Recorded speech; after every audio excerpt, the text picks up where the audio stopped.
Okay, coaches. This series of this presentation is going to be on the back five, and tonight I'm just going to be going over how I coach it, stances, calls, alignment, technique. One of the things I talked to Rob about is there's just so much information concerning the back five that I decided to split this presentation up into two parts. So tonight is basically going to be going over what they do and how the scheme works for the back five, and then I'm going to do another presentation on training them as far as drills and all that, because I think if I didn't go over all this detail, the value would be greatly diminished. So I just made a decision to split this up. So the next presentation I give on the back five will be on training them as far as drills and the way we go about teaching all the positions, both individually and as a group.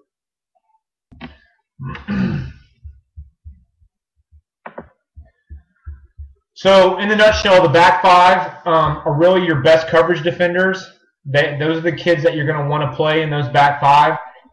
They've got to be your faster players on your team.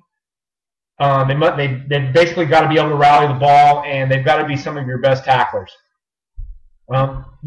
You're going to be bringing the majority of your pressure from your front six, but your back five, specifically your defensive ends and your Mike, are going to be adding to that pressure. So those particular players need to be disciplined players that are also good athletes. I'm going to get into a little bit more detail about what I expect out of my defensive ends and out of my Mikes. But when I'm setting the defense up, I really look at the Mike and the defensive ends to set the defense. I see that somebody lost audio and somebody can't hear.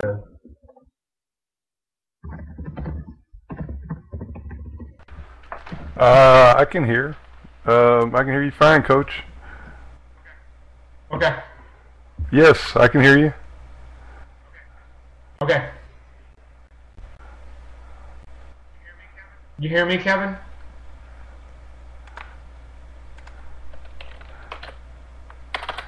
Kevin, I think you need to come back in. I think it may be just you, Kevin.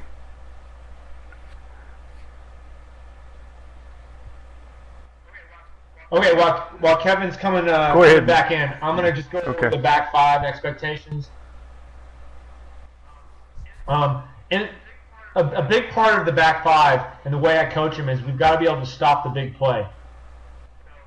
So one of the things I really key on in the coaching is Mike, because we do play a Tampa 2, coaching up the Mike and how he can basically make that read to convert into his pass drop.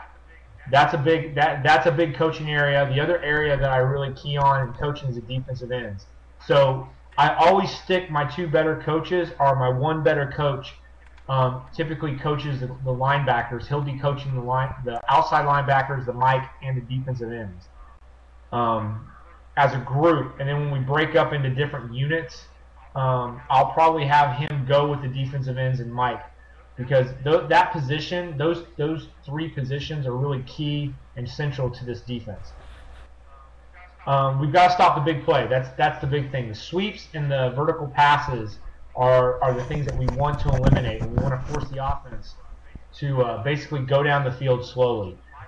My feeling of this, and I'm a double wing coach, is that if I can slow an offense down to where he's got to drive the entire field, that if I can force him to also make a mistake, I can get the ball back. We've got to be good at stopping the perimeter threat. That's sweep, option, quick passing game, screen game, uncovered pass.